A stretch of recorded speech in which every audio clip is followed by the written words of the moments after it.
le comptage des calories ne doit pas devenir une obsession. Disclaimer, toutes les personnes qui souffrent de TCA, je vous invite à swipe. Mes goûts en perte de poids. Ça, c'est une vidéo importante que je voulais faire parce qu'il y a plein de filles qui commencent à m'envoyer plein de questions sur les calories. Ok? Je suis la première à le dire au début. Quand on crée notre déficit, il faut compter les calories. Parce que compter vos calories, ça va vous permettre de réaliser que pour la plupart qui sont en surpoids, et c'était le cas pour moi, on avait des journées où on consommait énormément de calories. Moi, je pouvais taper des journées à 3000, 4000 calories. Ok? Donc, les calories, au départ, ça doit vous permettre en fait de vous donner une direction, une ligne directrice pour votre alimentation, pour comprendre où vous en étiez et où vous devez aller et comprendre les différents aliments autour de vous.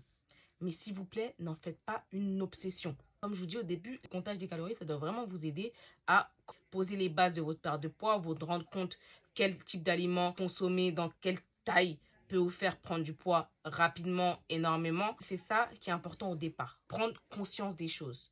Et encore une fois, définir un cadre. Mais après, le but, ce n'est pas de compter vos calories tous les jours jusqu'à la fin de votre vie. Si ça ne sera pas une vie, je vous promets que ça va devenir une obsession et vous ne serez pas bien. Au départ, on compte nos calories pour comprendre d'où on vient et où on va.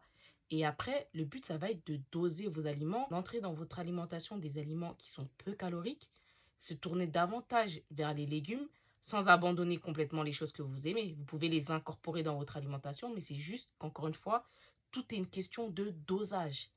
Moi, j'ai pas abandonné mes pizzas chèvre-miel. Je mange toujours mes pizzas chèvre-miel, sauf que avant, moi, toute seule, je terminais une pizza entière. Maintenant, si j'ai envie de manger ma pizza chèvre-miel, j'ai ma salade, j'ai mon assiette de salade verte et je prends 2, 3, allez, on va dire 4 parts de pizza et je m'arrête là. 4 même, c'est mon maximum. Genre, ça vous fait vraiment si j'ai faim. Mais 2, 3 parts, voilà, en plus, c'est pas des grosses pizzas, hein, avec ma salade.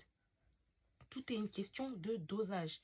Donc, il ne faut pas que les calories, encore une fois, deviennent une obsession. Il faut juste au début que ça vous serve en fait à définir un cadre et à vous faire réfléchir sur quel type d'aliments à privilégier dans votre alimentation de tous les jours. Donc voilà, n'en faites pas une obsession. Le but, ce n'est pas de trouver une solution rapide pour un résultat rapide.